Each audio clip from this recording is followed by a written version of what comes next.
Hello and welcome to Virtual Investor Conferences. On behalf of OTC Markets, we're very pleased you have joined us for our Financial Services Conference. Our first presentation of the day is from VersaBank. Please note you may submit questions for the presenter in the box to the left of the slides. You can also view a company's availability for a one-on-one meeting by clicking Book a Meeting in the top toolbar. At this point, I'm very pleased to welcome David Taylor, founder and president of VersaBank, which trades on the Nasdaq under the symbol VBNK and on the TSX under the symbol VBNK. Welcome, David. Well, it's my pleasure, and good morning, everybody. I'm about to tell you an interesting story of a bank that I conceived in the early 90s, and that's evolved into the bank you see today, VersaBank. VersaBank is unique it was very unique back in the early 90s, and that I used telephone modems and IBM PCs to create a digital branchless bank. And that's indeed what it has remained today. It's a fully digital bank. In Canada, we were able to obtain the first federal license in about 18 years. And in the United States, last year, I think it was about 3 decades that a foreign bank has obtained a national bank license. So presently, we're able to operate throughout the entire continent of North America and are using our digital cloud-based approach. That, of course, has given us tremendous efficiency advantages over the traditional banks, and allowed us to grow very rapidly, scale very rapidly without increasing our fixed costs all that much. Now, we pride ourselves in providing innovative solutions to the financial markets, and I'm about to tell you about probably the most innovative thing we've done in our history in the next few slides. So this little map just shows what I was talking about. We have a tech center located right dead center of Canada at the University of Saskatchewan. We have another tech center in London Airport, which I'm talking to you from right now. We have our cloud-based file server in Des Moines, Iowa, at the Microsoft Azure facility, and we have an office in Minneapolis. Now, our claim to fame, our flagship product, our money-making machine, is something we invented about 15 years ago and tried out in Canada. It's what we call it the Receivable Purchase Program. It's the technology we developed to allow us to purchase receivables from point-of-sale finance companies. So these are the companies that provide you with a loan to buy a motorcycle, a car, or home improvement, or a hot tub. Basically, anything that is financed at the point of sale could very well end up on our bank's books. So we've set up a partnership arrangement with partners throughout Canada, and since we obtained our national bank license in the United States, we've been setting up partnership arrangements too. So through these partnership arrangements, they send us the loans and leases. I'm talking a little bit generically there, loans and leases to us in a data stream, and so we're purchasing from them, and they reside on our balance sheet unless they go into 90 days in arrears. And at that point, we have a putback arrangement to give the delinquent loan back to the originator. That's kept us safe over the decades from loan loss experiences, and of course, we have no requirement to have a collection department. So we've stayed very, very efficient. There's only about 100 or so people in the bank itself that look after the entire operation. So it's extremely scalable and devoid of loan losses. Wonderful from the banker's perspective. This little chart shows how our assets have grown and profitability in terms of return on equity has improved and efficiency has got better. So the bigger we get, the more and more efficient we become, and the higher return on equity. there's a little bit of a plateau in the last couple of years in that we spent a fair amount of money entering the U.S. market. This little timeline shows what we've been doing recently. Getting regulatory approval in Canada to expand our operations to the United States, having the various regulatory bodies in the United States approve our operations in the United States, and then signing up our first receivable partners.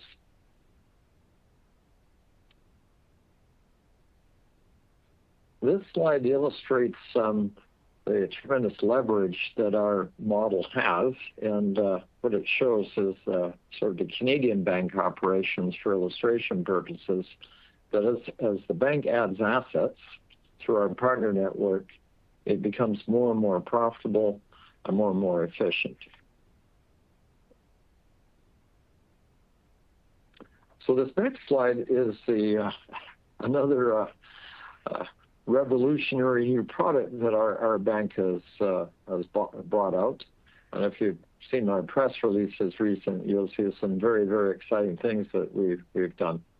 A few years ago, in 2018, we created the world's first digital vault, and that gave us the ability to tokenize our deposits, and we called it VersaVault, and we called it in those days CADV because it was in Canada, CADV for VersaBank, and of course nowadays that's extremely popular in that the non-banks are issuing something similar they call a stablecoin. Now ours is actually a digital representation of the real deposit with a real bank. And we decided now that the crypto winter's over, that we'd refresh our pilot project in Canada. And we've also decided to do a pilot project in the United States. So we're unique, I think, in the entire world banking industry that we have two currencies, a USD VB in the United States in the pilot project, and we have the CAD VB in Canada in the pilot project. And so what these are is digital representations of deposits with our bank that can be used, of course, as any bank's deposit, a store of value, and we, of course, intend on paying interest to our depositors as we do for all our deposits. But on top of that, they have the full functionality of the so-called stablecoins, i.e. they're on the three blockchains, Stellar, Ethereum, and Algorand. And so they serve as a wonderful payment vehicle. Those that are familiar with these types of payment vehicles will know that they're almost instantaneous payment vehicles. The gas fees, they refer to as the fees, are fractions of cents. But in our case, you don't only get this fantastic payment vehicle, but you also get a super storage of value, and that is a real deposit with a real bank. So this slide is talking about what I've been saying, USDVB and CADVB. Now, I would say we're perhaps years ahead of most banks on this front, and that when we piloted it in Canada, it was a fair amount of work to get all the wrinkles out to make sure it all worked properly. And then we had a third party do what's called a SOC 2 Type 1 certification to ensure that our systems and our governance and everything that banks need to have in place to run a product like this were indeed in place.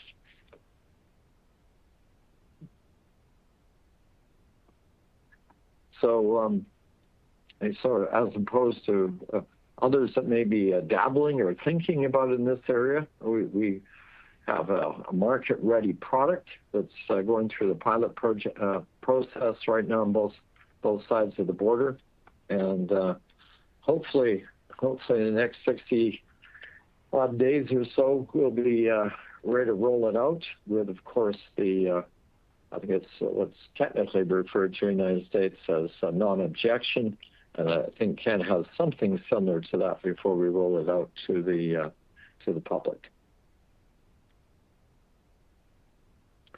So, why invest in VersaBank right now?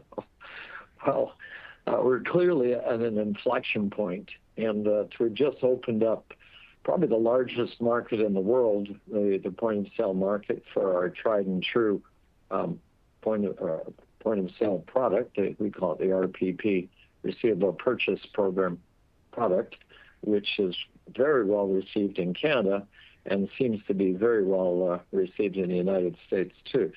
So I think that in itself is probably a super reason to take a hard look at VersaBank. Very few banks have been able to do that.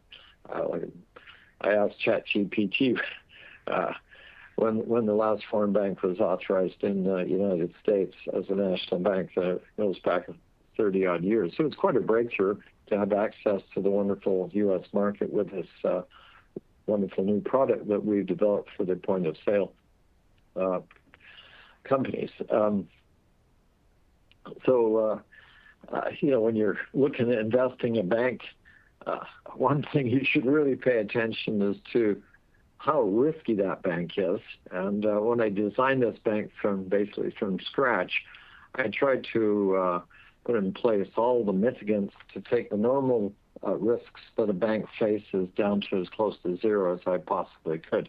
Credit risk, I was alluding to earlier with the putback arrangement with our partners, has been almost non-existent over the decades. Can't say it's zero, but it's as close to zero as a bank gets. So that means in terms of profitability that our margin, which has been running on credit assets around 250 basis points, you have to keep most of that, whereas all the other banks are handing some portion of that back as provisions for losses. And strangely enough, our stocks is still valued presently at just a book value. So basically, if you were to get the stock today, you're getting it at the same price that I've paid for it. There's a little bit of a bonus. We've also started a cybersecurity firm some time ago to look after the high-value targets in North America. That would be police departments and energy companies and transportation lines and big retailers. They're our customers. And we decided to divest of that cybersecurity firm. And we've got some interested parties looking at it now. That, of course, has not been reflected in our book value share price. So you get sort of a bonus when we finally conclude the divestiture in terms of increase in book value. With the digital deposit receipts I was referring to, we can also dream in technicolor on that. The market is tremendous for it. The stat that I got recently was that $27 trillion worth of transactions take place in the stablecoin industry in the last few years. So it's a tremendous growth, and we think we're bringing the Cadillac of so-called stable coins to this industry, in that we have the ability to pay interest, and as a deposit, it should be deposit insured, and it has all the functionality of the other stable coins. But the added bonus is that you got a bank issued, a bank deposit, you get interest, and likely as a bank deposit, it will be deposit insured on both sides of the border.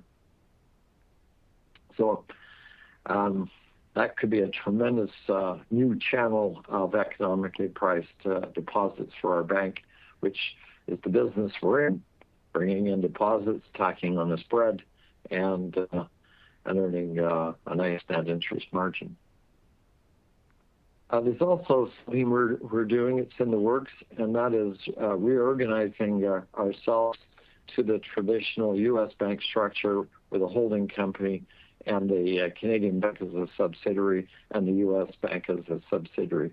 That should make us Russell eligible, and that might add a little value to the stock with the additional liquidity. All righty. Well, I'm going to stop there and open the floor for questions. All right, let's see. The first question here from Andrew. Have you noticed much difference in consumer behavior between U.S. and Canada? Well, yes. In Canada, the consumers tend to finance less at point of sale than they do in the United States.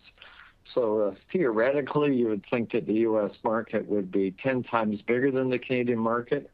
It looks like more than 100 times bigger, and that the U.S. consumers tend to finance at the point of sale more readily than the Canadian consumers do. We got some more questions here. Let me see if I can. They flipped ahead of me. Sorry for holding on for a sec here. My questions have flipped ahead. I'm on number 8. Can you elaborate on the scalability of the branchless partner B2B model and how this provides operating leverage relative to the traditional banks? Well, it's almost infinitely scalable. We've employed all the modern techniques. For example, we invented an AI module to review the data that flows in from our partners a zillion times faster than the humans are able to do it. So we're able to grow at a huge rate without adding any more humans. We have to add more file servers and such, and cook a bit more electricity, and that these AI modules tend to be electricity hungry, but there's no comparison to our model and the traditional community banks that have an abundance of lovely people working for them and have actual branch networks and such. We have none of those things to soak up expenses. Let's see, there's a number 7 popping up. When will we expect the divestment of DRTC? Well, fingers crossed before the end of the calendar year, or at least have a deal in place by that time.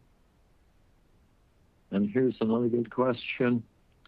Let me see. What measures are in place to maintain the highly risk-weighted model and avoid material loan losses as VersaBank expands in the U.S.? Well, we haven't changed the model. That's saying it straight. We have the putback arrangement with all our partners, and to ensure that we can put back the delinquent loans as they occur, each one of our partners maintains a substantial amount of cash on deposit, which we feel, which has been in the last 15 years, sufficient to soak up the loan losses. I wouldn't say it's a riskless way of doing business, lending business, but it's about as close to riskless as you can get. We have no intention whatsoever to change from this model. I'm somewhat allergic to credit risk, and when I designed this bank, I didn't think it behooved a small bank to do riskier business. We'll leave that for the big guys that got huge balance sheets. Where are we going for another one?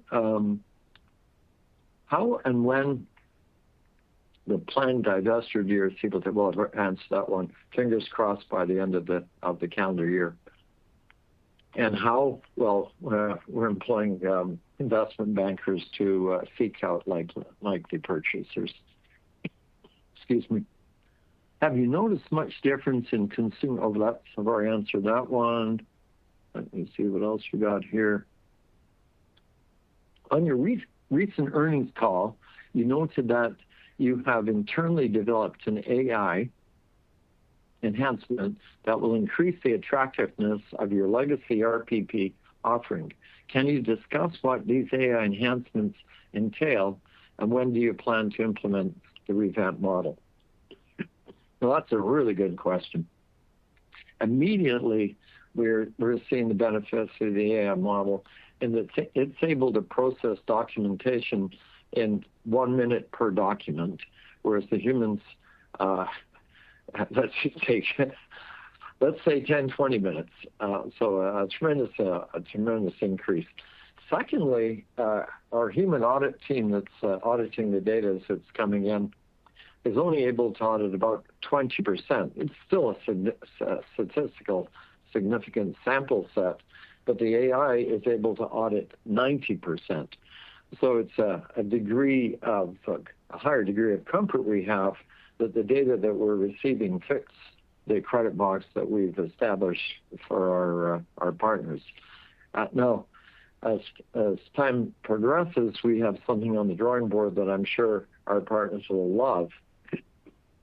By utilizing AI, we will eventually be able to provide real-time purchases of receivables. So as they're generated in the homeowner's home, when they're filling out the application on the iPad to pay for the new energy efficient furnace, you hit the button, bingo. Now that receivable is batched up and sent to us, and then we send the proceeds to purchase funding back.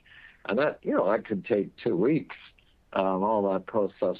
With AI and our own proprietary technology, it's quite possible that we could buy that on a real-time basis. I know our partners will just absolutely love that because, right now they have to batch up, say, a couple of $100 million worth of receivables, and they have to fund it while they're waiting to conclude a purchase with us. Real-time is the holy grail in our industry. And with the AI model that we built about a year and a half ago, and that's actually functioning right below me here. And in the winter here in Canada, it produces lots of heat, so we get a bonus, a little heat too. But it'll revolutionize the industry, and that's what all these point of sale partners are praying for, and that's that the receivables can be purchased instantly, not requiring them to have a load of cash to inventory, and they can get their cash back and get onto their business, which is doing the credit adjudication and marketing their lending products. Very good question. Have I got any more? Let me see here. Here's one. Who do you consider VersaBank's primary competitors in the digital banking and receivable funding space in North America? And what differentiates your offering? Well, in direct competitors, when we started the program in Canada about 15 years ago, we didn't have any. And a few popped up and have tried to emulate us, and I'll be polite. They're trying their best. As far as I'm aware, nobody's going to be close to our technology, or especially the AI side. So really direct competitors north of the border. South of the border, concerned we weren't operating south of the border, no direct competitors at all. But they do utilize securitization quite effectively to finance receivables in the United States. For the most part, the point-of-sale companies are way bigger than the ones in Canada, and it lends itself to securitizations. So becoming aware of this, we added securitizations to our product offering too. I still think eventually when we come out with the instantaneous purchase of receivables, you have to look long and hard at your securitization programs, because nothing beats that. Nothing beats getting your money back immediately. No commissions, no delays, no legals, no vagaries of the marketplace. You can rely on getting your money back as soon as you made the loan. So no real direct competitors. And looking ahead a little bit in the future, I don't think anybody can come close. Now, mind you, I'm sure that they did in Canada, they'll try. Let's see what else we've got here. What key metrics should investors watch to assess whether the U.S. expansion and the product launches are translating into, I'm sure it says sustained business. Let me scroll that down a bit here. Earnings and growth. Well, a key metric to look at is asset growth, of course. Asset growth means net interest margin growth, and because we're so efficient, I'll just throw a few numbers out there. You'll see the margin stay about the same. We're about 250 odd basis points. Could get a little higher. So assets translate into net interest margin using about 2.5%, and you can subtract from that something like about 30 basis points for variable overheads, which is what they refer to as efficiency ratio. So have a look at that efficiency ratio getting better and better, and that produces our pre-tax earnings, and we're at about a 30% tax rate. So 70% of that we get to keep. Those are the numbers to look at. But at the very beginning, of course, the key metric is asset growth.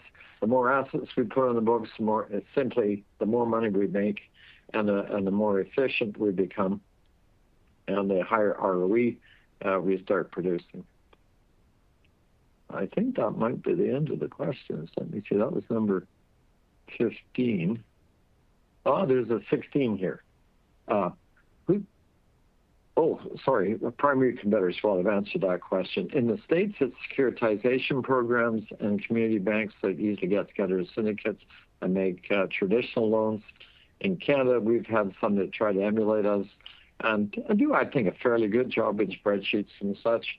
But I would call that a horse and buggy versus an automobile. When you've got your own AI module processing the data way faster than a human could possibly even think about.